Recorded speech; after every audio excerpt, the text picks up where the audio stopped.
Sejam muito bem-vindos ao programa Trajetória SA, onde o principal objetivo não é trazer fórmula do sucesso pronto, nem receita de bolo, mas trazer de fato trajetórias reais de pessoas que tiveram acertos, erros, tomaram decisões difíceis e tiveram consequências e resultados. Meu nome é Oswaldo Júnior, sou treinador, palestrante corporativo e é uma honra estar apresentando esse programa. E como convidado hoje nós temos o Gorodit, mais conhecido como Gorô, com uma linda trajetória que vocês vão conhecer no ramo da publicidade, extremamente premiado, e é uma grande honra te receber aqui, meu amigo. Seja muito bem-vindo. Muito obrigado, Oswaldo. Quando você faz essa apresentação assim tão pomposa, eu fico me sentindo até mais do que eu efetivamente sou. É um prazer estar aqui, um prazer contar um pouco da minha trajetória, um pouco da minha história, e já desejando sucesso para o programa Trajetória SA. Vamos lá, Gorodit. Logo no início desse nosso programa, eu queria que você desse um salto gigante para o seu passado, para a sua infância, talvez para a sua adolescência, que tivesse relacionado com a sua trajetória de trabalho. Conta um pouquinho da sua história de vida, da onde você veio.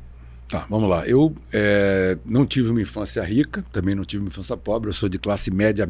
Meu pai era corretor de imóveis, minha mãe era dona de casa, eu sou o filho mais novo, né? Sou temporão também, sou caçula de temporão, tinha duas irmãs bem mais velhas que eu. E quando eu tinha, ainda na minha adolescência, com 14, 15 anos, meus pais se separaram, meu pai deu uma sumida por um tempo, né? Fez uma outra família, aquelas histórias clássicas, né, que existem. E eu fiquei com a minha mãe em casa sozinho, porque as minhas irmãs já eram casadas, né, e tal. Eu já era até tio, uma das minhas irmãs já tinha até tido filho. E fui obrigado a começar a trabalhar muito cedo, a trabalhar e a estudar.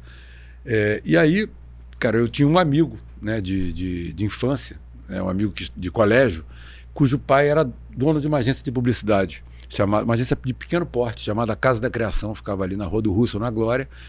E eu precisando trabalhar, eu frequentava muito a casa desse amigo, até o pai dele chamava-se Jean Calvo, eu chamava de tio Jean e tal, eu conhecia de muito tempo. E me deram a oportunidade de entrar na agência e trabalhar com captação de clientes, na verdade, porque eles achavam que eu era um cara muito desinibido, eu sempre fui o mais festeiro, o mais arruaceiro e o mais falador da turma, né, dos amigos assim, do colégio.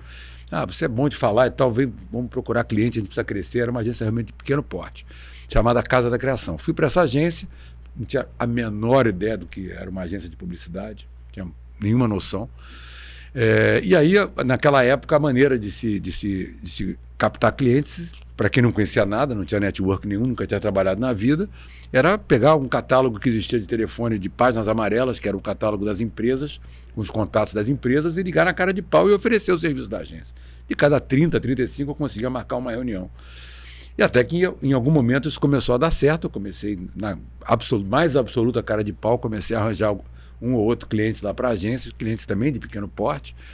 E aí assim começou a minha vida de publicitário. Assim eu comecei a me encantar com o negócio, a ver o pessoal da área de criação, a parte mais divertida da agência, a entender dos processos de mídia, né? E a gente está falando de um tempo, não é que não existe rede social, eu estou falando de um tempo que não existia computador.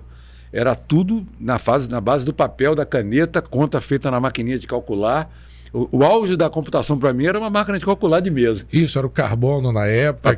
Depois é que veio o fax e por aí vai. Peguei o lançamento do fax, era a mais alta tecnologia do mundo, era o fax, que você conseguia mandar, não precisava mais ir no cliente, mandar um documento para o cliente, podia mandar o documento por fax. Aqueles bips que a gente chamava de Teletrim, né? Teletrim, peguei tudo isso.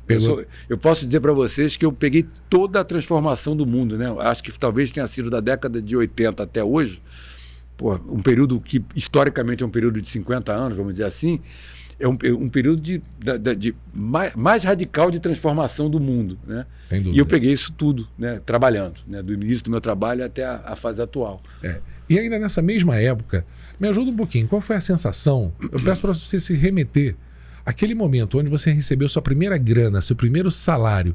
Qual foi a sensação que você teve e o que você pensou naquele primeiro momento? Eu vou falar a sensação e o que eu pensei, exatamente isso. A sensação foi uma sensação de eu sou capaz. Porque, cara, você pensa num garoto que nunca tinha trabalhado na vida. que só pensava em ir para a praia e ir para a escola. Nunca fui um grande aluno, inclusive, confesso. Ir para a praia, para a escola, jogar bola, namorar, tentar arranjar as namoradas na adolescência. E, de repente, eu começo a trabalhar por necessidade. E depois de algum tempo, e não foi rápido, que eu consegui o meu primeiro cliente, insistência, persistência, consegui o meu primeiro cliente, e aprovei o primeiro anúncio e recebi primeira comissão, o primeiro salário, vamos dizer assim. Cara, foi uma sensação não foi uma sensação de dever cumprido, mas foi uma sensação de eu sou capaz. Pô, tá aí, eu consigo. Se eu continuar insistindo, eu vou conseguir mais. Sim. Essa foi a primeira sensação. E o pensamento foi, eu quero mais. Sim. Isso aqui não é nada, eu quero muito mais do que isso. Né? Foi quando eu me descobri muito ambicioso e descobri que um dos maiores prazeres da minha vida era realizar. Porque é importante dizer isso. Tão realizado quanto eu me senti quando eu recebi o dinheiro, eu me senti quando eu botei o primeiro anúncio na rua. Para mim foi uma realização tão grande quanto a de receber o dinheiro. E aí eu descobri que o meu prazer era realizar coisas e ver as coisas feitas, realizadas. As pessoas vendo algo que foi realizado por mim. Né? Isso foi uma sensação indescritível, e isso eu trago até hoje em um dos conselhos que eu costumo dar para a garotada.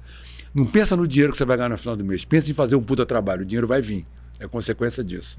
E já falando nisso, aproveitando esse mesmo momento, quais foram os sonhos que você projetou para frente? A sensação foi a de capacidade e que o impossível estava à sua frente, que você queria muito mais. Sim. Né? E quais foram os primeiros sonhos que você projetou dentro desse espaço de tempo que você trabalhou nessa agência? Tiveram os micro sonhos, tipo comprar roupa. Né? Eu me lembro que na época a loja da moda chamava-se Company. Era a loja da moda. E eu não tinha dinheiro para comprar na loja da Company. Era cara a camisa da Company, a mochila da Headley, a camisa da Company. Porra, isso era moda, né? E eu não tinha grana para isso. Eu comprava, na loja, comprava falsia, né? Eu comprava ali do camelô e tal. E, então, assim, fui logo pro shopping comprar na loja da Company, né? Então isso foi uma sensação pequeno prazer. E aí depois dois grandes sonhos, que era ter o meu primeiro carro. Naquela época ter carro era um sinal de status absurdo. Né? Além do que, como eu ia muito a clientes, ficar andando de ônibus para cima e para baixo, era complicado, né? Perdia-se um tempo enorme, né? Então era uma coisa legal, né? Eu comprei minha primeira Brasília usada. E a outra sensação, que era um sonho de infância mesmo, de primário, de 7, 8 anos de idade, que eu sempre acalentei, que era ir na Disneylandia, era ir para Disney, para Orlando, máximo. Porque eu estudava numa escola legal, meus pais sempre me priorizaram muito estudo e se sacrificaram para estudar em colégio bom, mas o colégio bom trazia também alunos de uma classe social acima da minha. Então, na volta das férias, eles falavam sempre que tinham ido para Disney, tinham ido para aqui, para esquiar, para aqui, para ali, e eu tinha ficado jogando bola na praia e em Copacabana. Então, assim, eu me lembro que com 23 anos, já trabalhava aos 6, 7 anos, eu conseguia economizar o dinheiro, comprar dólar e tal, era caro, como é hoje de novo, e ir para a Disney. E a minha mãe, que tinha começado a trabalhar junto comigo, que eu nunca tinha trabalhado, quando meu pai saiu de casa, ela começou a trabalhar, virou professora particular e depois se enfronhou no meio do magistério, até chegar onde ela chegou. Foi uma grande educadora, escreveu livros, foi presidente da maior universidade privada do Brasil, da Estácio, mas no início também ela também gramou, e a gente teve vidas profissionais paralelas, assim, muito interessantes, e foi muito legal, até minha relação com ela em função disso, a gente meio que começou junto, e aí nós fomos juntos, nós dois, para Disney. Eu tinha 23 anos, a primeira vez que eu fui para Disney, junto com a minha mãezinha, e alugamos um carrinho baratinho, mais barato, o menor carro que tinha lá, e fomos nos parques e foi pinto no lixo, né? E já aproveitando esse gancho, se você pudesse nomear, não apenas nessa viagem, mas um momento determinante para construir quem você é dentro da sua trajetória profissional, com a sua mãe, o que você teria para me contar? Cara, a minha mãe é determinante na minha vida profissional e sempre foi a minha grande referência de vida e profissional, porque é uma pessoa que veio do Nordeste, né? É nascida em Pernambuco, criada no Maranhão, veio para o Rio porque ela era bonita demais para ficar lá, ela foi Miss, era uma morena de olhos verdes, alucinante de bonita. E aqui ela conheceu meu pai, que é do Sul, gaúcho, conheceram aqui no meio, no Rio, né? E eu acabei nascendo aqui, eu e minhas irmãs, e ficou. E ela era uma mãe extremamente... E aí vou falar um termo numa linguagem judaica, tá? Eu sou judeu, de nascido, meu pai e minha mãe, mas eles não eram nada religiosos, nem me criaram dentro da religião. Eu acabei nunca nem estudando em colégio judaico, fui me descobrir na religião muito na frente. E hoje eu sou presidente de uma sinagoga, inclusive, dentre outras coisas. Mas a minha mãe foi uma mãe muito Yiddish mama, que é uma mãe super protetora, como toda mãe judia, né? E é muito parecido com a mãe italiana, né? Tem muitos similares. Muito super protetora. Eu era muito filho preferido por ser o único homem caçula e ter nascido depois dela perder 2 filhos, de ter desistido de ser mãe, mas assim meio sem querer. Então, ela me protegia muito, mas quando a gente precisou começar a trabalhar, ela teve que me largar para trabalhar. Eu era adolescente, eu ainda não estava completamente formado, né? Senti muita falta de ter um pai como referência nessa minha adolescência. Meu pai ele sumiu, na verdade, isso foi aparecer depois. E aí eu e a minha mãe, a gente foi aprendendo juntos e a gente virou um referência do outro. Tudo que acontecia na vida profissional e todos os passos que ela dava, ela conversava comigo e vice-versa. A diferença é que talvez por ela ser mais velha, ser mulher, ser mãe e ser melhor do que eu, a minha mãe sempre achei ela muito melhor do que eu enquanto ser humano, ela conseguiu tomar decisões mais acertadas que as minhas, mas muito diferentes das minhas, porque eu logo quis empreender. E a minha mãe nunca quis empreender. Ela sempre quis fazer uma carreira como executiva e assim ela foi uma executiva da educação, né? Terminou como presidente da maior universidade do Brasil, privada, né? Então, carreiras diferentes, em segmentos diferentes, mas se autorreferenciando, 2 pessoas que se autorreferenciaram a vida toda, né? É uma relação muito especial. A minha mãe, até os namorados que ela teve depois de separar, ela me contava tudo. Foi tudo, absolutamente tudo. Inspiradora essa troca de você. Uma troca muito incrível, legal.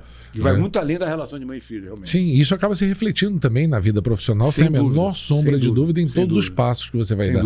E com relação às trocas. E na pessoal também, né? Eu acho que eu nunca casei porque eu sempre procurei uma mulher igual a minha mãe e nunca achei. Talvez Freud explica. Talvez explique. Explica, bem provavelmente explica. Mas vamos lá, e aproveitando já esse momento, gostaria que você falasse um pouquinho dessa sua transição, da transição para o mundo publicitário, onde você foi extremamente premiado e bem-sucedido. Como é que foi essa transição, né? Eu fui ficando nessa agência, Casa da Criação, como eu falei, uma agência de pequeno porte. Essa agência foi crescendo, a gente foi começando a carregar clientes, a agência começou a ter algum reconhecimento. E aí eu fui entendendo, também lendo e me aculturando cada vez mais nesse mercado, fiz a faculdade de comunicação, publicidade e tal. Fui entendendo que o publicitário ele tem uma coisa em comum com o jogador de futebol, né? Ele, na medida, quanto melhor ele é, mais ele vai recebendo propostas e vai trocando de camisa, né? E aí eu comecei a receber propostas. E em algum momento eu resolvi sair da Casa da Criação através de uma proposta na época de uma agência que também não era uma agência grande, mas ela era sucessora de uma agência que foi uma das maiores do Brasil, né? E eram 3 sócios, SGB. O S saiu e formou essa agência com o filho, chamada Versato, e eu acabei indo trabalhar nessa agência como diretor já fui para essa agência como diretor.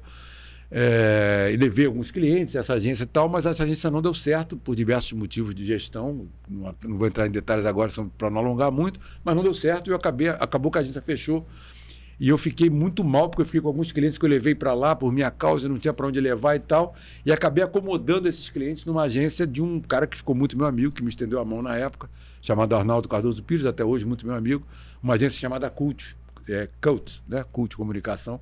Em português a gente fala Cult mesmo, mas é Cult, né? Que era uma agência também de pequeno porte, que tinha uma conta de prefeitura de Niterói, que era uma âncora dessa agência, ou poucos clientes grandes, médios e tal. Eu levei as minhas contas, fiquei lá como diretor durante um tempo, até que eu, inspirado na história de uma grande agência de São Paulo, que estava surgindo em São Paulo e voando em São Paulo, que era a DM9, do Nizam Guanais, inspirado por essa história dele, eu resolvi empreender e montar minha primeira agência aqui no Rio. Então você toma a decisão de empreender inspirado na história de uma outra agência de São Paulo. Mas sim, aproveitando esse gancho, se você pudesse nomear, dentro dessa fase de transição, quais foram os maiores acertos e os maiores erros que você teve? Aqueles erros que você olha para ele e fala assim, se eu soubesse disso, se alguém tivesse me contado isso, ou que hoje você olha para trás eu poderia ter feito diferente, quais foram os maiores acertos e erros dentro dessa fase de transição aonde você estava nessas agências publicitárias antes de empreender? Cara, eu acho que o meu maior acerto foi escolher dedicar minha vida ao trabalho. Porque eu me descobri como profissional E o meu maior acerto, e isso foi desde o início da minha vida até hoje, mas foi no início que eu percebi isso e enxerguei isso, assim, que eu era um cara que tinha talento, levava jeito para o negócio, mas eu não era o maior de todos. Eu não era o Pelé da propaganda. Nunca fui, nunca me senti assim. Eu sempre achei que o que ia fazer eu vencer, e eu acho que na propaganda tem um termo que é muito importante em qualquer campanha, que é encontrar um diferencial, encontrar algo de diferente para dizer. O meu diferencial, enquanto produto Marcelo Goroditti, para ter sucesso, era trabalhar mais que os outros. Então, eu sempre fui aquele cara compulsivo com o trabalho, que virava à noite na agência, ia todo mundo embora, eu ficava sozinho, chegava mais cedo. O meu maior acerto foi decidir trabalhar mais que os outros. Falei, cara, se eu trabalhar mais que os outros, mesmo que eu não seja mais talentoso que ninguém, eu vou conseguir entregar mais. E isso é o que eu acho que até hoje é uma coisa que fica na minha cabeça. Eu não consigo trabalhar pouco. E isso tem um preço, né? Isso tem um preço muito na vida pessoal, principalmente. Sim. Você pode me contar um pouquinho mais desse preço que você pagou antes da gente ir para os erros? Posso. Eu acho que o maior preço foi justamente não ter construído. E isso é uma frustração que eu não tenho nenhuma vergonha de dizer, e acho que isso é um erro. Eu não consegui encontrar essa medida, eu trabalhei mais que os outros, mas eu trabalhei mais demais. Eu talvez não precisasse trabalhar tão mais do que os outros assim e pudesse privilegiar um pouco mais a minha vida pessoal. Eu nunca consegui construir uma família, modelo. Eu tenho 2 filhas maravilhosas, tenho uma relação espetacular com elas hoje. Mas eu, durante muito tempo, eu fui um pouco ausente. Eu realmente me preocupava mais com a minha vida profissional que pessoal, e talvez por isso eu nunca tenha construído uma família dentro dos padrões da família brasileira média, né? Mas eu posso isso faz falta. Sim, isso faz falta, mas isso também não tem a ver com relação a você querer prover bem essa família, de repente, de uma determinada área da sua vida? Faz sentido o que eu estou dizendo ou não? Não sei. Eu acho que eu conheço casais que são casados há muitos anos, ou que foram casados por muitos anos, depois separaram, não importa. Hoje em dia, casais separar é muito comum, mas casais que construíram relações muito longas, que começaram os dois no início da vida, né, sem ter uma situação financeira bacana, e foram construindo juntos. Eu tive essa oportunidade, eu conheci gente interessante, mas ninguém me aguentava, porque eu não parava de trabalhar, só pensava em trabalhar, né? Então, eu acho que isso foi, não vou dizer que isso tenha sido um erro, foi uma opção. Eu tinha muito medo de não ser alguém na vida, né? Era muito importante para mim, para o meu bem-estar pessoal, para a minha cabeça, para a minha sanidade, para ser bem incisivo, eu ser um cara de sucesso, né? Então, essa foi um acerto dentro desse meu objetivo de ser um cara de sucesso. Foi um grande acerto trabalhar mais que os outros. Os erros, eu acho que quando eu saí da Casa da Criação, por quem eu tenho uma gratidão enorme, porque foi quem fez eu descobrir, né, a minha profissão, eu talvez não tivesse preparado tão bem a minha saída, e aí eu não vou dizer que eu perdi a amizade do meu sócio, que era um amigo meu de infância, do meu chefe, vamos dizer assim, do Marcos, que era o dono, que era um amigo de infância, inclusive falecido precocemente num acidente de ultraleve. Eu não perdi a amizade dele, mas a gente se afastou, e esse afastamento me fez muita falta, porque ele era um amigo muito antes de trabalhar, de garoto, da vida toda. E a gente se afastou. Eu sei que ele ficou magoado por eu ter saído. E não que eu não pudesse ter saído nunca, mas talvez eu tenha saído de uma forma abrupta, porque eu fiquei ansioso para aceitar logo a proposta, né? E não perder aquela proposta, que eu achava que era muito boa. Isso foi um erro. O outro erro foi ter aceitado a proposta da agência errada, porque a agência, fiquei lá 1 ano e ela fechou. Isso tem mais ou menos quantos anos? Isso foi eu comecei a trabalhar em 81, isso foi em 89. Em 89, né? Em 89. E aí, em dado momento... Aí eu fui para a Cult, essa agência, fiquei na Cult até 93. Em 89 eu fui para essa agência e fiquei até 91 nessa agência. Fiquei no final de 89 até o início de 91, durou 1 ano e 4 meses mais ou menos. E aí em 91 eu fui para a Cult, fiquei até no final de 93. Em janeiro de 94 eu abri minha primeira agência. Eu resolvi abrir minha primeira agência, quer dizer, eu resolvi antes, né? Mas abri a primeira agência, começou a operar em janeiro de 94. Conta um pouquinho mais dessa tua história, dessa tua inspiração que você teve com relação a essa agência de São Paulo, quando você vira e fala assim: eu vou tomar essa decisão de montar a minha própria agência. Ademais, a decisão de tomar minha própria agência, de montar minha própria agência, ela já vem até desde a Casa da Criação. Eu sempre falei, cara, eu quero um dia ser dono, né? Eu quero um dia ser dono. Eu não quero Nada contra ser funcionário, nada contra. Tem gente que, conheço, tenho muitos amigos que fizeram carreira na publicidade, trabalhando em multinacionais, ganharam muita grana, talvez mais do que eu, nunca foram donos. Mas eu queria ser dono, eu queria fazer uma agência com conceitos que eu acreditava que fossem os conceitos corretos. Só que na Casa da Criação ainda não tinha isso muito claro, como é que seria essa agência. Eu sabia que eu queria empreender, mas eu não sabia ainda como seria essa agência. Eu fui moldando isso, até que chegou na época já da CUT, eu falei, não, eu já sei exatamente como ela não deve ser, e eu tenho aqui, eu acho que eu encontrei um modelo de agência que vai funcionar aqui no Rio. Porque você tem que montar um modelo de negócio que te satisfaça, que você acha que seja bom para você e para os clientes que você vai atender, mas que seja bom para o mercado, que tenha espaço, que você acredita que vai dar certo no mercado, né? Que tenha diferencial. Eu sempre procurei ser diferente, né? E eu entendia que existia um modelo de agência que tinha se iniciado em São Paulo, primeiro com o Washington Oliveto, que saiu da DPZ, que era uma agência de enorme porte, para montar primeiro a WGGK e Sociedade com Suíço, depois a W Brasil, que virou até música, né, que era uma boutique de criação, uma agência completamente focada para a criação. E o grande diferencial era ser mais criativo que os outros. E depois a DM9, que era a agência do Nizam, que saiu de dentro da W Brasil, onde ele era redator da W Brasil, para montar a DM9. E o Nizam me deu a luz. Por quê? Eu já estava... já tinha pronto na minha cabeça como seria esse modelo de agência, que seria montar uma boutique de criação no Rio. Existia uma agência muito criativa no Rio, que era contemporânea, mas já era muito grande. Eu queria montar uma agência pequena, uma boutique mesmo, que o cliente fosse lá, fosse atendido pelo dono, não por um atendimento personalizado. Normal, e que tivesse uma criação muito forte, muito próxima dele.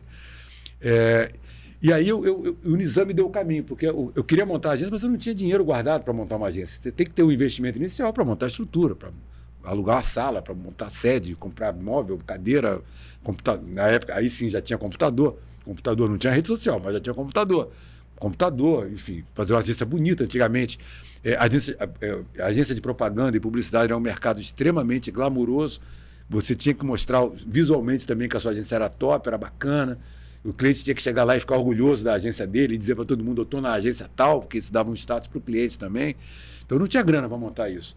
Então o Nizam, provavelmente, talvez pelo mesmo motivo que eu, apesar dele provavelmente já ganhar muito bem lá em São Paulo, ele criou o modelo de fazer uma agência com um sócio investidor atrás. E na época o sócio investidor dele foi o Banco Icatu, que aportou um capital para ele montar a agência. E eu falei, cara, é isso, eu preciso arrumar um sócio investidor. E aí, relacionamento aqui dali, apresenta daqui, apresenta dali, consegui um sócio investidor que foi, na verdade, não era uma empresa, era um fundo de investimento para empresas emergentes, ou seja, seria hoje um fundo de investimento em startups. Né? Sim. Não existe essa palavra startup ainda. Então eles chamavam de empresas emergentes, que era administrado pelo Banco Bozano Simonsen, que era um banco aqui do Rio, que ficava ali na Avenida Rio Branco. E esse fundo ele estava lançando algumas empresas, e aí a Demais Propaganda, que foi essa agência que eu criei, a grana inicial para montar essa agência foi aportada por esse fundo de investimentos, que também aportou, por exemplo, no Lance, no jornal Lance, que foi lançado na época, também foi através desse fundo. Teve umas concessionárias Fiat, cujo dono tinha sido presidente da Fiat, saiu e montou concessionárias, Pacífico Paoli, o italiano, também foi por esse fundo, e acabou que esses dois viraram meus clientes no início, né, porque eu já conhecia eles lá das reuniões, né? Então, assim começou a minha primeira agência, em 94. Era eu mais dois sócios que também não tinham uma grande capacidade financeira, era dono de uma produtora pequena, eram os dois donos de uma produtora pequena, na verdade, chamada Intervalo Produções, e o banco que aportou esse capital. E aí, nesse momento que começa a sua história das premiações. Nesse momento eu decolei. Nesse momento você decolou. E aí me conta um pouquinho dessa história, dessas premiações, dos ganhos que você teve, dos acertos, dos erros, o que você teria feito diferente naquele momento, o que não estava dentro de um script que você vira e fala assim, se eu soubesse disso antes eu não tinha embarcado nessa, o que te pegou de surpresa. Conta um pouquinho dessa trajetória na sua agência. Eu vou te falar que na Demais Propaganda eu tive mais acertos do que erros. Ademais, ela começou em 94 e ela foi absorvida por uma outra agência, que aí mudou de tudo de novo, em 99. Então ela teve 5 anos, mais ou menos, de vida. E nessa agência eu acertei, foi onde eu acertei a mão, porque eu era um profissional que era pouco conhecido, porque eu nunca tinha trabalhado nas grandes agências antes. Eu trabalhei na Casa da Criação, que era pequena, na Versata, que durou 1 ano e meio, E depois na Cult, que era uma agência pequena também. Então, eu não estava no grande mercado da propaganda. Eu nunca tinha feito campanha para grandes clientes, né? E aí eu resolvi montar a Demais sem ser um cara super, hiper, mega conhecido, né, na propaganda. Conhecia, tinha um métier, mas não era um cara glamuroso, não ganhava prêmio pra caramba e tal. Não saía nas colunas sociais, publicitário, saía muito em coluna social, no Osmo, no Brand Suede, nessas colunas que tinha o Suan, né?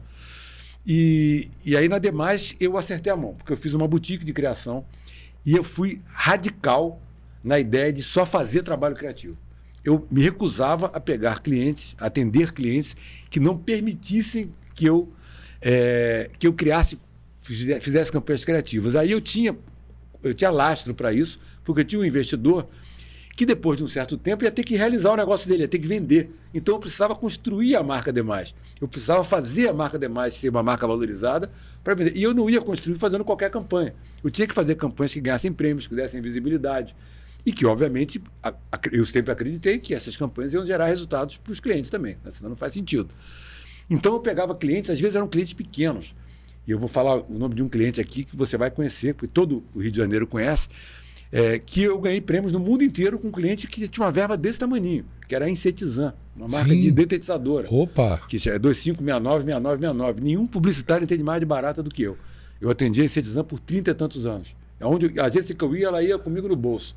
Os são meus amigos, os 4 donos. Que o número está gravado, inclusive, na mente... Qualquer ser humano com mais de 30 anos no Rio de Janeiro conhece a Insetizan. Sem dúvida. E era um cliente pequeno, mas que me permitia fazer campanhas ultra criativas. Né? Eu ganhei prêmios em Cannes, Leão em Cannes, que é o Oscar da propaganda, com um comercial que, a dinheiro de hoje, não teria custado mais de R$5 mil para ser produzido. Sensacional. Muito simples, né? Ideias simples, dentro de uma lógica que eu tenho de que as melhores ideias são as mais simples. Então, né? Só aproveitando o gancho, então o modelo de negócio, ele se tratava de trabalhar com criatividade, simplicidade. Eu enxerguei um terceiro pilar aí, que é o relacionamento sendo atendido pelo dono. Existia mais algum pilar além desse? Fala um pouquinho desses pilares para mim. E trabalhar com uma molecada jovem que tivesse essa disposição de trabalhar com coisas muito criativas e sempre acreditar que era possível fazer coisas muito criativas para qualquer cliente. Então eu trabalhei. Eu falei de uma agência grande aqui do Rio, muito criativa, chamada Contemporânea na época, que era do Armando Strozenberg e Mauro Matos. O meu primeiro diretor de criação na Demais foi o filho do Mauro Matos, que era estagiário na Contemporânea, que era a agência do pai dele. Talvez lá ele fosse, era uma agência enorme, talvez lá ele enxergasse ele como filho do dono. E eu enxerguei ele como um talento absurdo. E é um talento absurdo. Depois ele, decolou, virou um dos mais premiados do Brasil também. E ele foi meu primeiro diretor de criação. Eu tive na minha agência um estagiário, redator, Reinaldo Gondim, que depois foi para São Paulo, trabalhou na UMAP, fazendo Havaianas, essas campanhas todas maravilhosas. Um cara hiper, mega, super criativo. Né? Eu tive o Marquinho Pedrosa, que foi o primeiro diretor de criação quando a TV Globo montou uma house agency, chamada Agência da Casa, contratou meu diretor de criação na época, tirou ele de mim para trabalhar na Globo. Então, ademais, teve um viés de descobrir talentos que foi muito interessante. Vários talentos que estão aí pela propaganda no Brasil, ficaram muitos anos em várias agências, surgiram na Demais. Foi meio que uma escola. Né? E a Demais, ela teve uma influência interessante no mercado do Rio, porque depois da Demais nasceram outras agências com esse viés de ser boutique de criação. Nasceu a Doctor, nasceu uma agência muito criativa, do Marco Silveira, nasceu a BR3 do Gustavo Bastos, que hoje está em São Paulo, que vieram, não sei se a gente foi inspiração, mas vieram seguindo esse mesmo modelo. Vieram um ano, 2 anos depois da gente. Né? E aí a gente ganhou tudo. Ademais de 94 a 95, em termos de premiação, ganhou Cannes, ganhou Londres, ganhou Nova York, falando dos festivais grandes, ganhou o FIAP, que é o Ibero-Americano, na Argentina, ganhou aqui no Brasil todas as premiações possíveis, fui eleito publicitário do ano, primeiro pela Associação Brasileira de Propaganda, depois pelo Prêmio Colunistas Rio. Sensacional. Eu virei o cara da moda. Aí eu fiquei conhecido, muito conhecido na propaganda. E até o ponto que eu comecei a ser paquerado pelas grandes agências de São Paulo. E aí, em 95, você toma a decisão de vender parte da empresa ou fazer uma fusão? Não, aí eu estava tocando a Demais. Ela estava indo bem, inclusive esse modelo de agência criativa e muito desejada pelos clientes do Rio. A gente era muito procurado, eu não precisava prospectar tanto, os clientes procuravam a gente realmente, quando pensavam em ter uma solução mais criativa para os seus negócios. A gente, por conta disso, quase que naturalmente, a gente começou a ser procurado por agências de São Paulo, porque nesse momento existia um movimento de mercado muito de internacionalização das agências, de grandes redes internacionais comprarem as agências grandes de São Paulo, e o movimento das grandes agências absorverem as pequenas e médias. E aí, algumas agências me procuraram, e cheguei a conversar com algumas agências, algumas internacionais, inclusive, mas eu não queria sair do negócio e nem queria deixar de ser importante operacionalmente no negócio, porque eu era jovem ainda.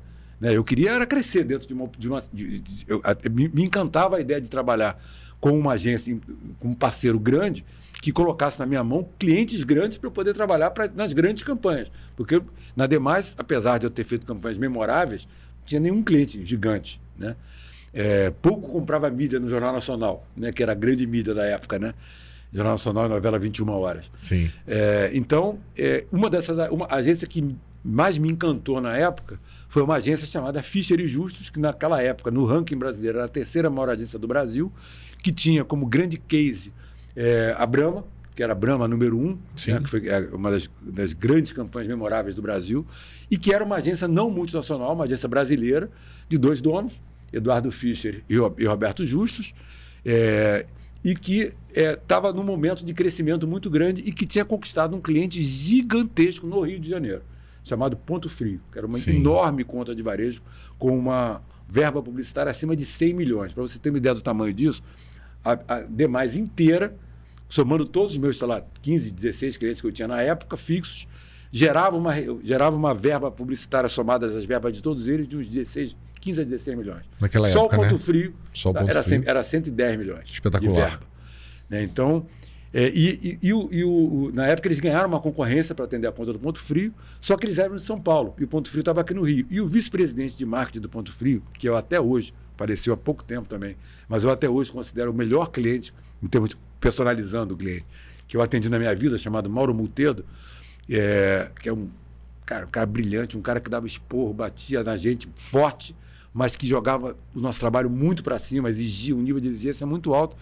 Mas o Mauro Multedo, então, ele escolheu a ficha, mas ele dizia, ok, vocês vão ganhar a conta, mas vocês têm que ter uma estrutura no Rio para atender a gente. Não vou ficar atendendo pela ponte aérea. Na época, as comunicações não eram como são hoje, com a internet. E aí a ficha veio procurar uma agência no Rio. Ela, em vez de montar uma agência no Rio, ela quis comprar uma agência pronta. E aí, quase que naturalmente, bateu na Demais, que era uma agência muito badalada, que saía muito na mídia. Eu vivia nas redes sociais, nessa época eu virei mulherengo pra burro. Né? Comecei a sair com famosas, globais, aquelas coisas do mundo glamuroso da propaganda da época. Uhum. Naturalmente, o Eduardo Fischer e o Roberto Justus bateram aqui na Demais. A gente começou a conversar e eles acabaram, então, comprando a parte de todos os meus sócios, dos meus 2 sócios que eu tinha da produtora, pequenininha, e também da parte do fundo de investimentos, e fiquei só eu. Compraram uma parte minha, que foi uma grana grande que eu recebi pela primeira vez na minha vida, um dinheiro grande que me permitiu comprar meu primeiro imóvel. E eu fiquei com 25% do negócio, do que passou a se chamar Fischer e Justus Rio, que é um CNPJ separado de São Paulo. Não era sócio de São Paulo. E passei a atender de frente à conta do Ponto Frio, junto com as minhas outras contas. E aí foi um período que eu comecei a ganhar bem, realmente bem. Foi quando eu comecei realmente a ganhar dinheiro na propaganda. Já tinha quase 20 anos de propaganda, já tinha quase 20 anos. Eu comecei em 81, já era 99, eu já tinha 18 anos de propaganda. Comecei realmente a ganhar dinheiro na propaganda. E conheci o grande mundo da propaganda, porque ia a São Paulo toda segunda-feira, tinha reunião, aí eu ouvia falar das contas que eles tinham lá, Toyota, LG, Banco do Brasil, Brahma, só cliente enorme. Na ficha, na época, não se admitia cliente com investimento menor que 10 milhões ano. Tem menos de 10 milhões, não vai trabalhar na ficha, vai trabalhar em agência menor. Era uma coisa muito interessante. E aí como eu sempre falei, eu sempre gostei de trabalhar mais com os outros, fui me destacando também dentro do grupo. Né? E aí, naturalmente, quando houve uma cisão na Fischer, que o Fischer brigou com o Justus e o Justus saiu para cuidar da Young Hub, foi ser presidente de uma multinacional, o Eduardo me convidou. E aí o Eduardo criou um plano, né? Ele transformou a agência em Fischer América, deixou de ser Fischer e Justus, passou a ser Fischer América, e ele criou um plano de expansão para a Fischer América, muito ousado. Porque ele dizia assim, todos os americanos gringos estão vindo aqui comprando as agências brasileiras. Isso deve ser bom negócio, eu não vou vender, eu vou comprar também. E aí, como a Brahma estava começando a lançar cerveja em toda a América Latina, ele falou, cara, vou fazer o modelo de agência internacional. Vou criar unidades da Fischer em todos os lugares, onde tiver Brahma, e vou criar unidades da Fischer em todos os estados do Brasil onde tem ponto frio. E aí me convidou para ir morar em São Paulo e desenvolver com ele esse projeto de rede Fischer América, deixar de ser uma agência para ser uma rede de agências. Perfeito. E aí eu virei o comprador de agência. Foi uma experiência absolutamente fabulosa. Fui morar em São Paulo. Essa altura eu já tinha tido uma filha, já estava já estava separado, né, na verdade. Isso foi em que ano, mais ou menos? Foi em 2000. 2000, né? 99 para 2000. Final de 99. Eu durou muito tempo, pouco tempo eu na Fischer Justo Rio. Eu logo fui para São Paulo. Eu acumulei, né? Fiquei com a Fischer Justo Rio, mas fui morar em São Paulo. E em São Paulo, então, comecei esse projeto de expansão. A gente abriu a agência no Paraná, no Rio Grande do Sul, já tinha aqui no Rio, ficamos com 4 unidades em Brasília, 5 unidades aqui no Brasil. E na América Latina, a gente abriu Venezuela, na época podia, né? Não era a Venezuela de hoje, né? Chaves, nada disso. Venezuela, que era um país lindo, lindo. Venezuela, Colômbia, que também era muito interessante. Estava no processo de expansão econômica. Argentina e México, e um escritório em Miami que controlava essas agências aqui da América Latina. E eu era o cara que abria as agências. E ainda tive a oportunidade espetacular de ir para o Japão para negociar um acordo operacional com uma agência japonesa chamada Hakuhodo, que era a agência que atendia a Toyota no mundo todo, porque eles queriam lançar o Toyota Corolla na América Latina e escolheram a Fischer como parceira aqui. Então eu fiz um acordo operacional com a agência, os japoneses vinham aqui de 2 em 2 meses, só queriam saber de comer churrascaria, nunca tinham visto tanta carne na vida. E era muito legal, muito divertido. A gente fez um lançamento do Corolla aqui, um comercial com o Brad Pitt filmado em Miami. Sensacional. Para toda a América Latina. Então aí foi o meu grande momento em termos assim de a grande propaganda. Eu virei sócio. Cada unidade que a gente abria, eu tinha uma participação pequena, né, minoritária. Comecei a ganhar muito dinheiro, morava em São Paulo, ganhava bem para burro. Eu não vou negar. E aí, antes que você pergunte dos erros e acertos, que você vai perguntar, eu diria que na época da Demais foram poucos erros, sinceramente. Teve um momento que eu acertei muito, foi na época da Demais. Na época da Fischer, eu, em termos de profissionais, acertei muito. Fiz um ótimo trabalho, a gente atingiu os objetivos que a Fischer queria atingir, crescemos, eu ganhei grana e tal, mas do ponto de vista pessoal, com o status de diretor de rede de uma rede gigante, aparecendo mais na mídia do que qualquer outra coisa. Eu me comportei como um jogador de futebol que sai da base do Flamengo e vira profissional e começa a ganhar muito dinheiro. Eu me deslumbrei. Cara, minha vida pessoal virou caótica. Primeiro que eu acordava cada dia num lugar diferente, porque quem viajava por todos os lugares era eu. Cada escritório desse que a gente abria tinha um sócio local. E eu era o cara que juntava todo mundo. Né? Sim. Fazia essa junção. Eu era o diretor de rede, como a gente sabia, como eles falavam. Como era a minha nomenclatura. Então, eu não parava de viajar. Eu, às vezes, acordava à noite e não sabia em que lugar do mundo eu estava. E esse é o preço também que você paga. Era um preço muito alto. Inevitavelmente, eu era muito assediado pela mulherada, muito assediado por amigos, né? E eu virei rei da noite. Eu tinha mesa fixa nas boates da moda em São Paulo, eu pagava tudo para todo mundo. Cara, muito parecido com o que acontece com os jogadores de futebol que se perdem por causa disso. Sim, eu não cheguei a me perder por causa disso. Mas eu não construí uma vida pessoal, eu realmente resolvi aproveitar de tudo que eu estava vivendo e vivi intensamente. Tem história para contar para 10 programas desses. A gente vai entrar no pessoal. E namorei famosas, conheci, foi aquela vida mesmo, né? E numa época que o mundo era absolutamente politicamente incorreto, não tem nada a ver com o mundo de hoje. Extremamente machista, inclusive. Extremamente machista. E hoje eu seria cancelado por quase tudo que eu fiz na época. Mas, enfim. E principalmente, não me preocupei com o futuro. Eu ganhava muito bem, mas eu gastava muito mais do que eu precisava gastar. Eu guardei muito menos do que eu precisava guardar. E aí aconteceu um fato que mudou tudo na minha vida, que foi o meu pai voltar, depois desses anos todos. Lembra que ele se separou lá atrás. E nesse momento de auge. Nesse momento de auge. Nesse momento de auge, onde você gastava muito, onde você também pagava um preço muito alto por essa expansão, não só no Brasil, como fora do país. Exatamente. Isso faz parte, porque é parte do preço que muita gente não enxerga nos bastidores. Sim. E aí eu tomei uma decisão certa da maneira errada. O que significa isso? Eu tomei uma decisão humana, meu pai apareceu doente, apareceu com câncer. E ao mesmo tempo, eu também já estava meio cansado. Não daquela vida maravilhosa que eu estava levando, que para mim eu achava maravilhosa. Hoje eu não acho. Hoje eu não tenho nenhum orgulho do que eu vivi e não seria amigo do Marcelo daquela época. Contexto, mas naquele contexto fazia sentido para mim. Fazia sentido. Mas eu estava meio cansado de trabalhar para a ficha, porque eu era sócio, mas quando você é sócio minoritário, você é funcionário do majoritário. Né? E o Eduardo, que é uma pessoa a quem eu devo muita coisa, e tenho uma dívida de gratidão enorme, e que me ensinou uma coisa, que também é uma grande lição minha profissional, que é uma frase que ele falava aos 4 cantos, que eu não sei se é dele ou se é de outra pessoa, mas ele usava muito, e eu gosto dessa frase, que é: o impossível só existe na cabeça dos acomodados. Opa, essa eu quero anotar. É muito boa, porque ele acreditava em tudo. A gente criava as maiores loucuras, e achava, isso aqui não vai dar para fazer, é impossível fazer isso. E ele dizia: não, isso dá para fazer. E aí ele fazia.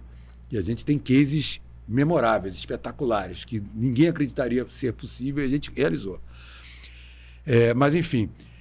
mas aí eu tomei uma decisão certa, que era, é meu pai, não conviveu comigo esses anos todos, está com câncer, ferrado de grana, para não falar outra palavra mais forte, eu não vou largar, eu vou cuidar. E aí eu resolvi, já estava meio de saco cheio também de trabalhar para a ficha, falei: quer saber? E aí eu achei que eu era enorme, eu me achei o máximo, a última bolacha do pacote de biscoito, falei: eu vou vender tudo que eu tenho aqui, vou vender minhas participações todas, vou voltar para o Rio, e vou fazer a minha agência, só que agora eu estou num tamanho muito maior do que eu era em 94, quando eu abri a Demais. Aí estamos falando de 2004, 10 anos depois. Sim. Foi o tempo que eu fiquei na ficha. E vou cuidar do meu pai, vou pegar um apartamento em São Paulo, vou botar ele para morar comigo, ele já sem a outra mulher que ele teve, o filho, e vou assumir esse BO, né? Uhum. E aí peguei um apartamento em São Paulo, no mesmo condomínio que a minha mãe morava, na ocasião em São Conrado.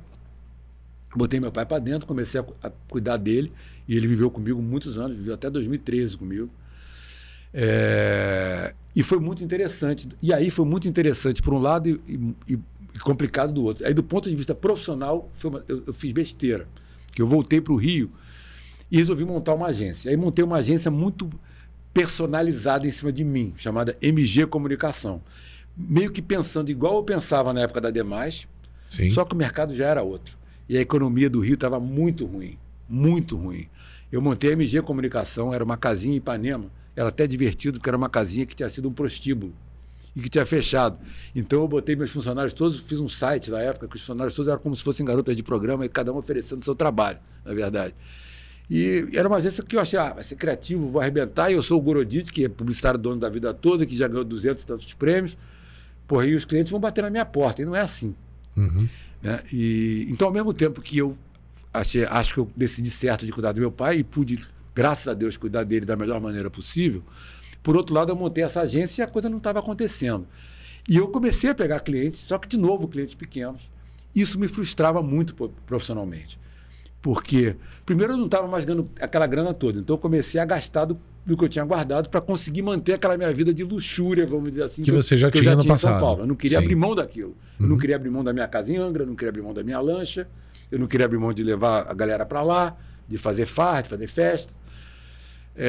Só que eu já não estava ganhando para isso.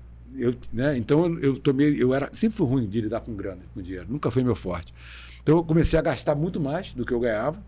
Comecei a atender clientes pequenos que me frustravam, porque eu estava acostumado a fazer as grandes campanhas, eu não fazia mais as grandes campanhas. E aí eu pensei que preciso arrumar um investidor. Porque eu inicialmente abri com o meu próprio dinheiro. Preciso arrumar um investidor. E aí eu errei. Errei na mosca. Errou na mosca. Errei na mosca. Assim, aquele Tudo canalizou. Errei no nível master. Porque eu escolhi 2 investidores que me pareciam interessantes. Na verdade, escolhi um investidor, que era um banco também, o mesmo modelo que eu tive antes, só que aí era um banco mesmo, eram os 2 donos de um banco. E aí eu vou me reservar o direito de não revelar nomes, tá? Mas depois eu te conto em off. Sem dúvida. Escolhi um banco para ser meu sócio. Inclusive, esse banco, quem me apresentou foi um sócio lá da Ficha, investidor da Ficha. A Ficha também teve investidores. Obviamente que não foi por mal, ele é um grande amigo meu até hoje, mas ele me apresentou pessoas aqui no Rio que eram sócios de um banco. E esse banco me apresentou um grande cliente dele, o maior cliente dele, que era um empresário, dono de um grupo de empresas, que eu vou me reservar mais ainda o direito de não dizer quem é. E aí aconteceu a MG, em 2 ou 3 anos, esses sócios, a gente cresceu meio um crescimento forçado. Fui para a Torre do Rio Sul, montei um puto escritório e tal. Comecei a crescer, já tinha 70 pessoas lá dentro, já não era uma agência pequenininha. E esse banco quebrou numa falência fraudulenta, o sócio, inclusive, chegou a ser preso por um tempo. E esse empresário fez algumas besteiras, para não dizer coisa pior, né? E hoje até está fora do Brasil. E aí eles estavam no meu contrato social. Aí foi uma loucura, porque todo o mercado sabia que eles eram meus sócios, os clientes começaram, assustados, a sair da agência. Eu entrei em pânico, literalmente eu entrei em pânico. Do dia para a noite? Do dia para a noite, eu nunca imaginei poder passar por uma situação dessa. E aí surgiu uma mão que me deu, que era uma agência que existia, que era uma agência de, também vou reservar o nome, não dizer nem o nome da agência, nem o nome de sócio, que era uma agência de um criativo com um financeiro, que esse criativo tinha saído, o financeiro tinha ficado sozinho com a agência, e ele era um financeiro, ele não era um publicitário. Ele precisava de um publicitário, eu precisava de um financeiro, alguém vai me salvar daquela eu me encalacrei todo de grana. Né? E aí fui para essa agência. E aí, infelizmente, esse financeiro mostrou-se ser uma pessoa não muito correta, para não dizer nada correto, e me roubou. Sim. Literalmente. Né? O dinheiro entrava na agência e, em vez dele pagar as contas, ele botava no bolso. Depois de um tempo, ele saiu de férias, sumiu. Então foi uma sucessão, na verdade... Uma sucessão de decisões erradas e decisões impossíveis, porque eu estava muito tenso, muito nervoso, não tinha... E aí, é o que eu digo, eu não tinha tido, vamos dizer assim, eu não tive um crescimento... colado em pessoas que pudessem me orientar. Eu não tive... Meu pai não era um empresário, tinha sumido por muito tempo. Eu não tive escola, vou dizer, o termo correto é esse. Eu não tive uma escola para ser empresário. E ao longo da trajetória, você teve pessoas boas do seu lado também, confiáveis até determinado ponto. Mas posso falar muita sorte. Eu dei muita sorte, porque eu tomei decisões sempre na minha cabeça. E as iniciais deram bom. A ficha deu bom, tudo deu bom. Né? Sorte. Pô, podia, do mesmo jeito que eu achei que, tudo dava certo para mim, por que ia dar errado agora? Sim. Uma hora dá.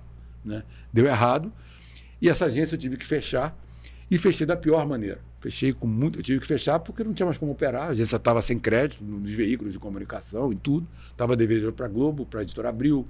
Tive que fechar a agência com uma dívida enorme, com os veículos. Isso foi na altura de que ano, mais ou menos? Isso foi em 2007. 2007. E tive que fechar com dívidas trabalhistas. Eu tive que fechar, como é que você demite 70 pessoas? Porra, meu amigo, fiquei com o nome sujo, foi um problema. Vendi tudo que eu tinha para pagar a conta. Eu me lembro que na época eu tinha um advogado, obviamente tive que procurar advogado, porque o oficial de justiça batia lá. Eu descobri que eu estava quebrado quando os oficiais de justiça começaram a bater, porque eu recebia relatórios financeiros e não imaginava a situação da agência, era tudo falso. Aí um advogado, ele falou para mim, você tem 2 opções na sua vida. Você tem um apartamento, você tem uma casa em Angra, você tem carro, você tem os bens. Ou você passa tudo para o nome das suas filhas, e vou falar um palavrão, tá? E ligo foda-se. Ou você vende o que você tem, renegocia suas dívidas e sai pagando, mas o que você tem não vai pagar a tua dívida. Eu falei, cara, eu vou vender tudo e vou renegociar. Porque aí tem uma questão, primeiro uma questão de índole, né? Eu não ia conviver sabendo que eu dei cano num monte de gente. Segundo, se eu faço isso, eu estou fora do mercado. Como é que o mercado, todo mundo se conhece, todo mundo deve saber, né? Como é que eu ia continuar no mercado? Então eu tive que, literalmente, sair vendendo tudo, aí torrando tudo, né? Renegociei Globo, renegociei Abril, renegociei Jornal do Brasil na época, as dívidas com os veículos, e virei o rei do Fórum Trabalhista. Toda hora tinha audiência lá para tentar fazer acordos e pagar dívidas, e alguns eu conseguia, outros não aceitavam.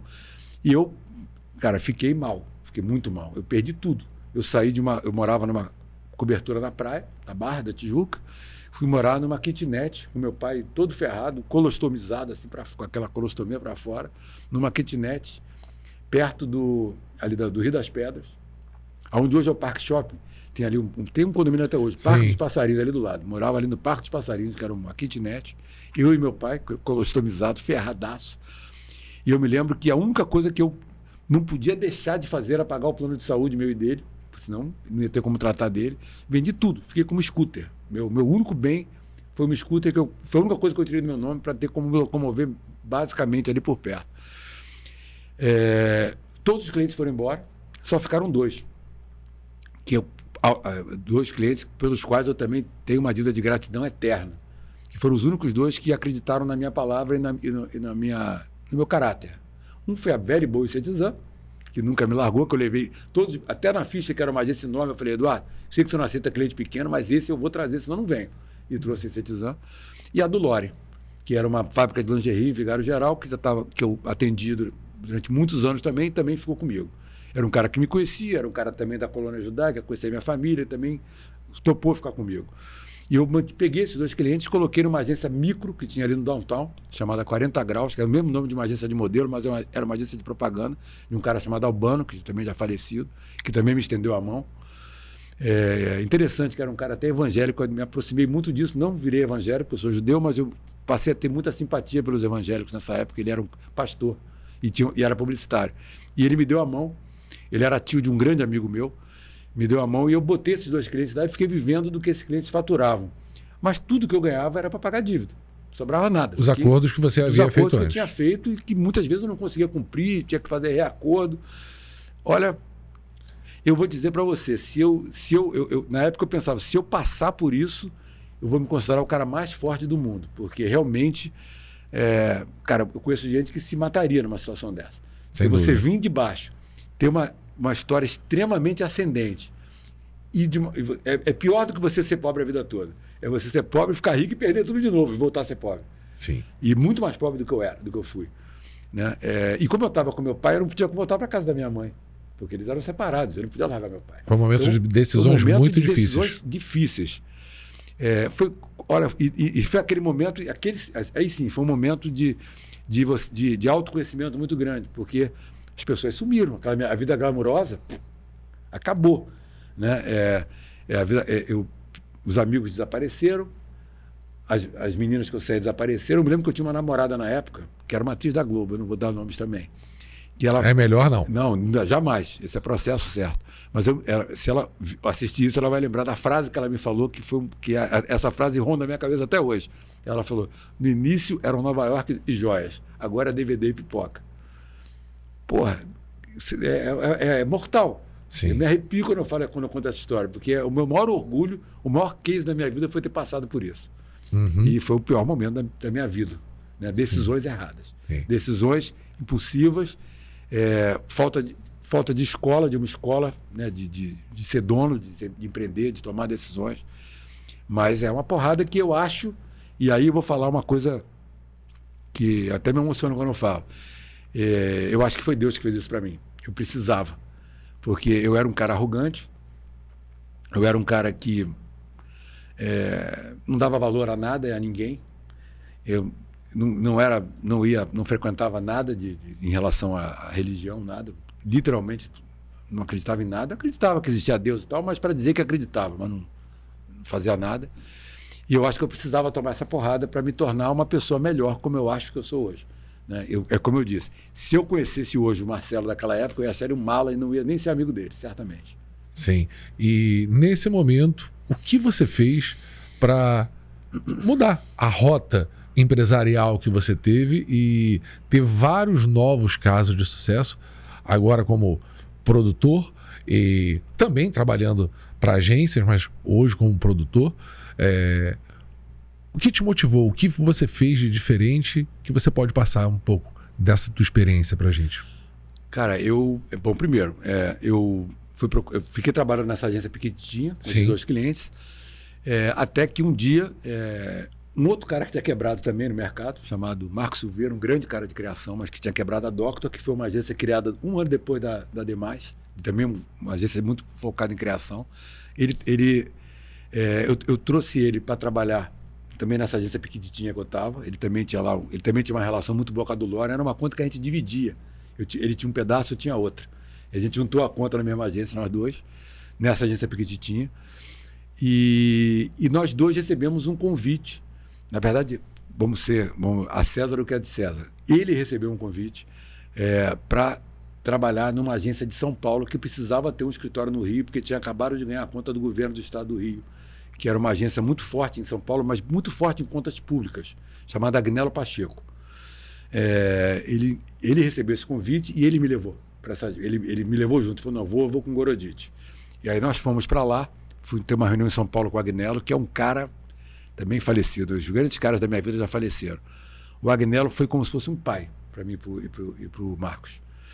Foi um pai mesmo. Ele entendeu a nossa situação, enxergou que nós éramos bons profissionais, enxergou que nós éramos boas pessoas, montou um escritório no Rio e deu para a gente cuidar. Porque ele tinha conta do governo do estado do Rio e queria, já que eu tenho que ter uma, porque pelo edital de licitação é obrigado a ter uma estrutura no Rio. Então, já que ele tinha que ter uma estrutura no Rio, vou contratar 2 profissionais do Rio para tocar e eles vão tentar trazer outras contas. E a gente realmente fez isso, o escritório cresceu bastante. O escritório começou, se não me engano, era um escritório pequenininho lá no Rio Sul, depois ele foi para um predinho inteiro em Ipanema. Foi um período, eu passei a ser funcionário executivo dessa agência, ganhando uma grana fixa por mês, bem maior do que eu ganhava nessa agência pequenininha, levei os clientes, e aí a gente fui pagando minhas contas, pagando minhas dívidas. Nesse ínterim aconteceu uma coisa na minha vida particular interessante, que foi uma aproximação muito grande com um irmão que eu tenho, que era só de parte de pai, um irmão que eu conheci já grande, né? Eu tinha conhecido ele bebezinho, logo que meu pai se separou da minha mãe, né? Eu conheci ele bebezinho, depois fui conhecer ele grande. E esse meu irmão virou um grande amigo, na verdade. Nunca teve uma relação muito forte com as minhas irmãs nunca aceitaram muito, principalmente a minha irmã mais velha e tal, mas não tiveram uma relação muito forte com ele. Mas eu sempre gostei muito dele, sempre enxerguei nele um moleque bom. Era moleque mesmo, para mim, tinha garoto. E ele trabalhou na Oi um tempo, né, na área de projetos e tal, e de repente ele resolveu empreender também, porque talvez ele tivesse no mesmo sangue que eu, essa coisa, esse DNA de empreendedor, só que ele resolveu empreender na área de bares. Ele montou um negócio de espetos, que virou o Espeto Carioca, que é um gigante hoje, com 2 amigos de infância, e ele começou a ganhar um dinheirinho. E ele me admirava muito, porque ele me achava o máximo, porque meu pai contava as minhas histórias todas para ele, né, de como eu era, de como eu não era, de tudo que eu fiz, do que eu não fiz. Ele via eu com aquela mulherada toda e tal, ele me achava o máximo mesmo, né? Mas ele viu a minha situação, como eu fiquei e tal. A gente foi ficando muito amigo, meu pai foi ficando cada vez mais doente, a gente cuidou do meu pai juntos, né? As minhas irmãs davam um dinheirinho também, mas não se aproximaram nunca muito do meu pai, também foi mais eu e esse meu irmão. E ele, em um dado momento, ele falou: porra, mano, você não está feliz na Agnello, você quer ter a sua agência, né? Eu falei: pô, mas eu não tenho condição, não tenho nem como abrir um CNPJ no meu nome, eu ainda estou com o nome sujo, pô, eu não tenho nem conta no banco, pô, né? O Agnello tem que me pagar numa outra conta maluca, eu tiro em dinheiro, tenho que pagar minhas contas na boca do caixa, é uma situação muito complicada. Ele falou: não, vamos abrir uma agência no meu nome, você toca a agência é tua. Para o mercado, a agência é sua. Mas eu faço CNPJ no meu nome, vamos abrir uma conta aqui, minha, nova, no outro banco, você vai ficar usando a minha conta durante um tempo. E assim, em 2011, no final de 2011, nasceu a minha última agência, vamos dizer assim, que chamava, que eu já num processo, o mercado de transformação digital. Sim. Né? Já tinha rede social, já tinha o Orkut, estava nascendo o Facebook estava vindo como uma grande novidade. Nem tinha Instagram ainda, e nós montamos uma agência, e eu naquela época, eu falei: que modelo de agência? Sempre pensando, que modelo de agência eu posso fazer diferente?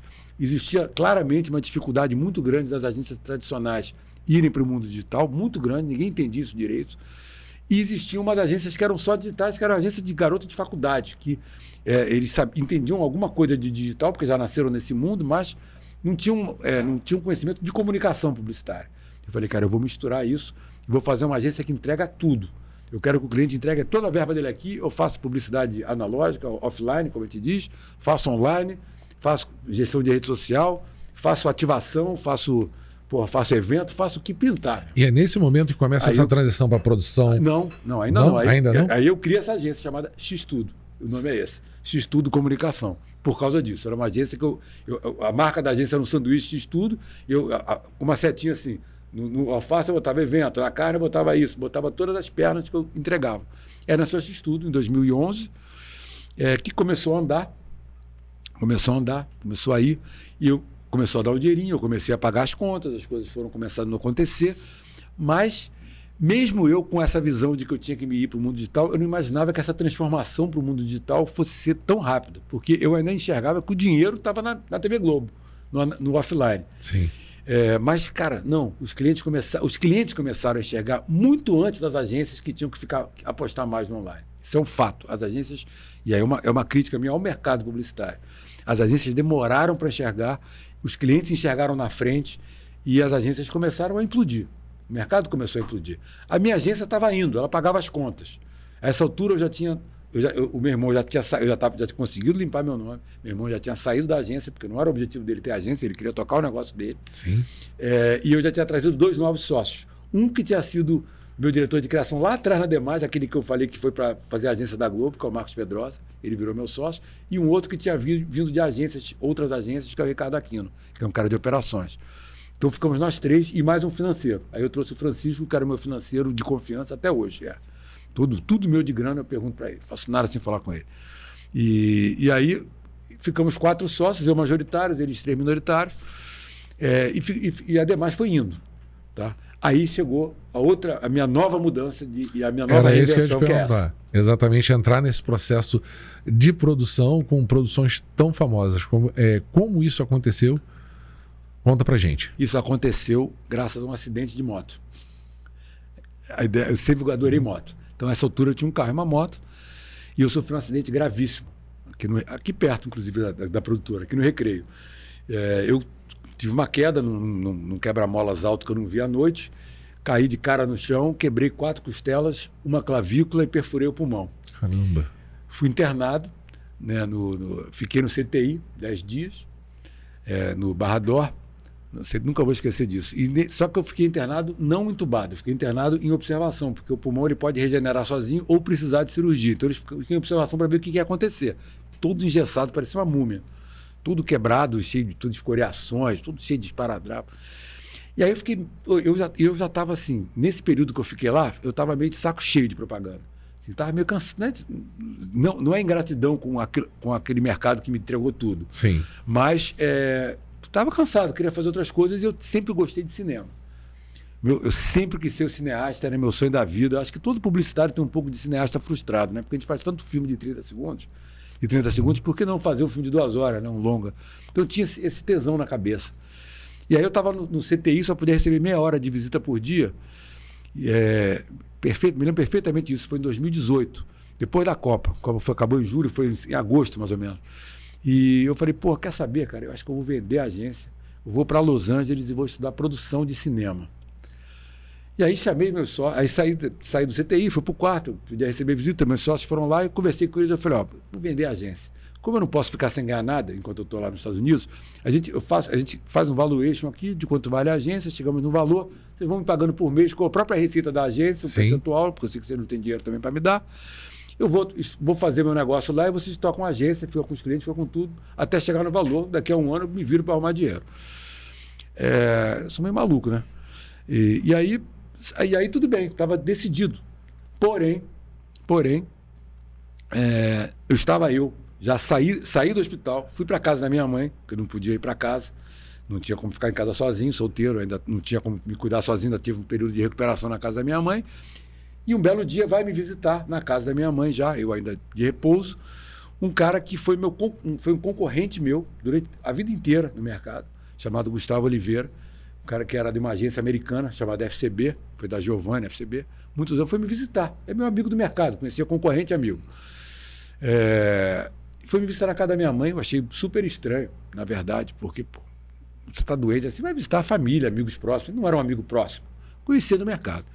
Agora eu vim aqui te visitar, como é que você está, como é que você não está, parará. Falei, estou bem, mais um mês eu já estou trabalhando, vou começar um período de fisioterapia, mas já vou poder trabalhar e tal. Ele falou, não, eu queria saber quando você... Então, daqui a 1 mês você pode trabalhar? Em setembro você vai estar trabalhando? Eu falei, vou. Ele falou, então, tem uma missão para você. Eu estou colado com um cara chamado Rodolfo Landim, que você deve ter ouvido falar, foi sócio do AI, presidente da Petrobras, da BR e tal, é um conselheiro do Flamengo, um flamenguista histórico, conhecido. Eu sei que você também é um flamenguista conhecido. Essa altura eu já era conselheiro do Flamengo, eu virei Flamengo doente na época que eu estava pobre, não tinha dinheiro para nada, só ia a jogo, que era um negócio que você pode fazer sozinho. Né? E é outra história. E aí ele falou... A gente tem bastante história para contar. Tem muita história ao redor da história principal. E aí ele falou, a gente queria que você fizesse a campanha do Landim para presidente do Flamengo. Eu falei, que missão, eu querendo ir embora ir para os Estados Unidos e agora eu vou ter que ficar até dezembro aqui, que é quando é a eleição do Flamengo. Não posso deixar de fazer. Flamengo é minha vida, eu adoro, sou viciado, sou doente, sou fanático, todo mundo me conhece como fanático pelo Flamengo. E o Landim é um cara que eu acho que vai ser o super presidente do Flamengo. Eu acho que não consigo enxergar um nome melhor para ser presidente do Flamengo do que o Landim. Vou fazer a campanha. E aí fiz a campanha, era um grupo de grandes empresários que estava assumindo o Flamengo. Estava o Landim, estava o BAP, que é o atual presidente, estava o próprio Gustavo, que era um mega executivo de agência. Vários outros, estava o presidente do... vários outros. Estava o Carlos Langoni, que foi presidente do Banco Central, falecido. Um monte de grandes empresários e grandes executivos. Eu falei, esse grupo vai revolucionar o Flamengo. Esse grupo é um grupo que tinha entrado antes na gestão do Bandeira, saiu no meio, teve uma cisão e voltou. E aí eu falei, vou fazer. Aí fiz a campanha do Flamengo. E quando acabou, nós ganhamos larga vantagem, né? 3 dias depois de acabar de nós ganharmos a eleição, ainda em dezembro, a gestão só assumia em janeiro, tinham 20 dias de transição da gestão do Bandeira para do Landim. O Gustavo me chama para tomar um café na casa dele e falou, agora eu quero que a tua agência, que aí eu não vendi a agência, fiquei segurando a agência, né? Pensei, vou vender depois da eleição e vou para os Estados Unidos, né? Em 2019 vou para os Estados Unidos. Eles, não, você vai cuidar da conta do Flamengo. Eu falei, caraca, cuidar da conta do Flamengo. O que é cuidar da conta de um clube de futebol? Eu nunca ouvi falar de um clube de futebol contratar uma agência. Eu ouvi falar de fazer jogos esporádicos. Eu mesmo, na gestão do Bandeira, fiz 3 comerciais de sócio-torcedor do Flamengo de graça. O Flamengo não tinha dinheiro para nada, fiz no amor. 3 comerciais. Mas era um job, não era ter uma coisa contínua. Fui entender que cuidar da... Aí eu falei, tá bom, cancelo tudo e vou cuidar do Flamengo. Fui para os meus sócios, falei, fiquem cuidando dos outros clientes, eu vou largar tudo, vou fazer só Flamengo. E vou fazer uma imersão dentro do Flamengo. E aí fui cuidar das redes sociais do Flamengo, que cuidar da conta do clube era cuidar das redes sociais. E aí fiquei cuidando das redes sociais, e dentro das redes sociais, para vocês terem uma ideia rápida, a gente tinha 6 perfis, um no Instagram, que já tinha Instagram, em 2019, um no Facebook e um no Twitter, antigo Twitter, agora X, que eram as redes principais. E você tinha nessas mesmas redes outros 3 perfis chamados Time Flamengo, que eram os perfis dos esportes olímpicos, separados do futebol e do institucional. Então eram 6 perfis, tinham mais ou menos 18 milhões de seguidores no total. Sim. E tinha o YouTube, que chamava-se TV Fla na época e que tinha 1 milhão, mais ou menos, de inscritos, que é muito pouco para o tamanho do Flamengo. Bom, depois de 6 meses trabalhando tudo e deixando o YouTube meio patinho feio, que era meio como era tratado no clube, a gente fazia alguma coisa no YouTube e tal, mas era patinho feio. A grande vedete era o Facebook e o Instagram, e o X, que era o grande problema, porque no X se dá o embate político todo do Flamengo, e a oposição era muito forte ao Landim. O Landim determinou que tudo tinha que dar grana no Flamengo. Não dava para o futebol ficar bancando esporte olímpico, ficar bancando isso, ficar bancando aquilo, como sempre foi em todos os clubes associativos. E aí o Gustavo chegou para mim e falou, Gorô, onde a gente arruma dinheiro aqui? Eu falei, no YouTube. Vamos transformar o YouTube numa TV, de verdade. Vamos criar uma grade, vamos parar de fazer videozinho de treino e só bastidor, e vamos criar uma grade de programação com programas de entrevista, com coberturas, com documentários. Vamos criar uma grade de programação, aí eu já tinha visto como era feito lá fora, nos clubes de fora, e vamos transformar. Primeiro vamos mudar de TV Fla para Fla TV, vamos criar uma nova logomarca, uma nova identidade visual, vamos reformular isso tudo, relançar a TV. E aí chegou também um outro fator que ajudou muito, que foi Jesus, né? Eu sou judeu, não acredito em Jesus, mas Jesus no Flamengo salvou. Jorge Jesus. Ele chegou no Flamengo, e ele tinha uma cultura europeia de TV de clube. Ele vinha do Benfica, e onde o Benfica ele comprava os direitos dos seus jogos na Champions. Então, se o cara quisesse assistir o Benfica jogar na Champions League, ele tinha que assinar a TV do Benfica. Ele chegou querendo fazer isso aqui no Flamengo, sugerindo, né? Querendo fazer não, porque ele era do futebol, mas nas primeiras conversas ele sugeriu isso. Falei, cara, que não dá. Aqui a Globo compra todos os direitos, não tem como fazer. Mas, olhando os contratos, eu descobri uma brecha. A Globo tinha os direitos de transmissão da Copa do Brasil, da Libertadores e do Brasileiro na época, mas especialmente do Brasileiro e da Copa do Brasil, só para o Brasil, não para fora do Brasil. Falei, cara, vamos fazer transmissão ao vivo dos jogos para fora do Brasil, para os flamenguistas que tem fora do Brasil. E aí, a gente criou um modelo de transmissão, nós fomos os primeiros a criar, que a gente tinha 2 horas de pré-jogo, e essas 2 horas de pré-jogo, elas eram abertas no Brasil e fora do Brasil, e aí a gente tinha uma super vantagem sobre quem quisesse fazer o pré-jogo, que era o fato de nós termos a TV oficial do clube. A gente tinha acesso aos jogadores, acesso ao Ninho do Urubu, a gente tinha acesso ao ônibus dos jogadores. Então a gente mostrava todo aquele bastidor que tinha antes do jogo, que ninguém podia mostrar, nem a Globo. E eu acredito que dentro desse processo outros elementos foram somados. Agora, se você pudesse falar para mim, saiu de 1 milhão de seguidor... Vou chegar lá. Para quantos milhões de seguidores? A gente encerrou em 24 com 7.200.000 seguidores. A gente era a 14ª ou 15ª TV de clubes do mundo. Chegamos à 3ª maior TV de clubes do mundo em inscritos. E em visualizações, a gente sempre entre as 5 maiores, a visualização é medida mês a mês, e em vários meses do período a gente foi líder em visualização no mundo. Né? Então a TV virou um case de sucesso. A gente fez a Flá TV, 3 anos depois a gente criou a Flá TV+, que foi uma parceria nossa com a Globoplay, porque essa parceria foi criada para que a gente pudesse ter acesso, no caso da Globoplay, a ter um novo canal dentro da Globoplay, né? Que o sujeito pagava R$5 a mais e passava a ter direito a coisas exclusivas que não estavam no YouTube, estavam só na Globoplay. E para a gente foi legal, porque a gente passou a ter acesso ao SEDOC e poder fazer grandes documentários usando as imagens da Globo. Sensacional. 70 anos do Zico. Zico embarcando para o Japão em Tóquio. Só a Globo tem essa imagem. Se a gente não faz essa coisa, eu não podia festejar os 70 anos do Zico. Né? Por exemplo, né? E dentre tantos outros, fiz 12 documentários e meu viés cineasta aflorou completamente aí. E aí conseguiu conciliar o viés cineasta, foi tudo junto. Para simplificar isso tudo, Sim. nesses 6 anos de Flamengo, a gente chegou o YouTube de 1.100.000 mais ou menos para 7.200.000 de inscritos, e as redes sociais, que eram 6 perfis, pularam para 17 perfis, porque a gente criou um perfil só do futebol feminino para fugir do preconceito das meninas que tinham no futebol quando a gente botava. Criou um perfil, criou todas as redes, perfil espanhol e inglês, passou a ter os perfis diferentes espanhol e inglês, entrou o TikTok, né, entrou o Kawaii, o Flamengo passou a ter perfil em tudo, e espanhol, inglês e português.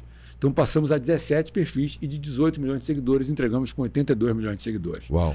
Então eu diria que eu tenho muitos cases na propaganda, mas o case Flamengo, juntando Flá TV e mídias sociais, é o case da minha vida, até porque a relação com o consumidor é totalmente diferente. Né? Se você vai num restaurante e pede uma Coca, não tem, você toma Guaraná. Se você vai numa loja de roupa e pede uma camisa do Flamengo, não tem, você não vai comprar do Vasco nem do Botafogo. Então é uma relação de amor e paixão que é absolutamente diferente. Sem dúvida.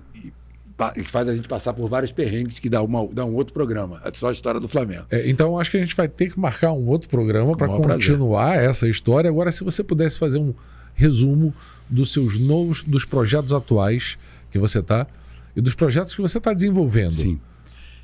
Conta pra gente. Eu fiquei no Flamengo até março de 25, a gestão do Landim acabou em dezembro de 24, fiquei 2 meses e meio fazendo uma transição absolutamente amigável, né? Quer dizer, teve uma cisão lá do BAP com o Landim, o BAP, que fazia parte da gestão do Landim, se lançou candidato pela oposição, ganhou a eleição, e obviamente, naturalmente, absolutamente normal, nenhuma mágoa em relação a isso, trocou todo mundo, trocou os vice-presidentes, trocou os diretores e trocou também quem fazia a gestão da TV. Como em qualquer empresa. Como em qualquer empresa e qualquer governo. O Flamengo é um ambiente político. Né? Eu entendo muito mais do Flamengo como ambiente político nesse aspecto do que como empresa. Como empresa, sim. Como gestão, sim. Como gestão financeira e tal. Aí fiquei mais 2 meses e meio, fiz a transição para a equipe que está tocando o que agora se chama Flamengo TV. Ele trocou até o nome de Flá TV para Flamengo TV. E aí fiquei 1 mês e meio, 2 meses em casa, fazendo um detox da vida, porque o Flamengo foi muito intenso, né? Trabalhava fim de semana, não tinha folga. Eu diria que nesses 6 anos eu tive 5, 6 dias de folga por ano. Não tinha folga. Porque a gente fazia tudo, né? No Flamengo tem todas as modalidades esportivas. A gente cobria tudo, desde polo aquático até futebol, tudo. Então, eu fiz um detox de 2 meses e meio, fiquei pensando no que eu ia fazer, fiquei curtindo a minha casa, a casa que eu construí durante o período que eu estava no Flamengo, eu não curtia nada, porque não tinha tempo. E comecei a olhar projetos. E aí, o primeiro projeto que eu coloquei no ar, eu comecei a fazer 2 coisas ao mesmo tempo. Primeiro, comecei a realizar o meu projeto de cineasta. Falei, vou começar a fazer séries ou filmes. E a primeira ideia que eu tive foi em cima de uma coisa que me impressionou muito no Flamengo, que foi o futebol feminino. E as jogadoras, o preconceito que elas sofrem, a forma como elas eram tratadas, isso realmente mexeu muito comigo. Até porque eu tenho talvez 2 filhas mulheres, porque eu fui criado só por mãe, 2 irmãs, tudo mulher, né? Então, eu já tinha mudado muito depois de tudo que eu passei, passei a ser 0 mulherengo, passei a ser completamente politicamente correta, eu mudei completamente como pessoa, graças a Deus. E isso mexeu muito. Eu falei, cara, vou criar uma série sobre profissão jogadora de futebol. E vou contar a história de 4 jogadoras de futebol. Uma muito bem sucedida que joga no exterior, uma muito bem sucedida que joga no Brasil, e uma mediana e uma que joga num time do Amapá, que tem que lavar a própria roupa para jogar futebol. Porque eu vi tudo isso, né, no Flamengo. E aí criei esse documentário, consegui colocar na lei na Lei Rouanet, e a gente está na fase de captação para começar a produzir. Porque a fase de captação é dura, mas conseguir botar na Lei Rouanet, esse documentário está pronto para ser produzido. Inclusive, se alguém que estiver vendo aqui o documentário quiser, vendo aqui o podcast quiser, tiver uma grana para botar na Lei Rouanet, estamos dentro. Esse é um projeto. O outro projeto que eu me dediquei foi a criar um canal novo. Esse canal que fiz com 2 amigos. Um trabalhava comigo na Flá TV, era um repórter, um repórter humorista chamado Smigol, bem conhecido. Sim. E o outro é um repórter que saiu da Band, um jornalista que saiu da Band, craque, chamado João Lidton, que eu queria contratar na Flá TV se eu fosse continuar, mas como não continuei, ele trouxe os dois, fizemos um projeto chamado Fute-Papo, que passou a ser um programa semanal falando dos 4 clubes do Rio. E um canal próprio, que a gente começou do zero, e que foi tão bem, nos primeiros, durou 7 meses, foi tão bem que no final desse ano a Lance TV procurou a gente, e primeiro procurou o João para tocar a Lance TV, e o João está tocando hoje a Lance TV, o João Lidton, e depois quis colocar o nosso programa na grade deles. Então a gente que falava com 16 mil pessoas que nós tínhamos inscritos no canal, passou a falar com 500 mil de pessoas, que é o que tem o canal do Lance. Sensacional. Um negócio que era quase uma brincadeira entre amigos virou um negócio. E muito recentemente, agora há pouco, eu inaugurei um novo canal, fiz um novo canal, esse sim de Flamengo, com um dos meus maiores ídolos e que se transformou num grande amigo do Flamengo. Isso foi talvez as coisas mais legais que eu vivi no Flamengo, foi conhecer meus grandes ídolos.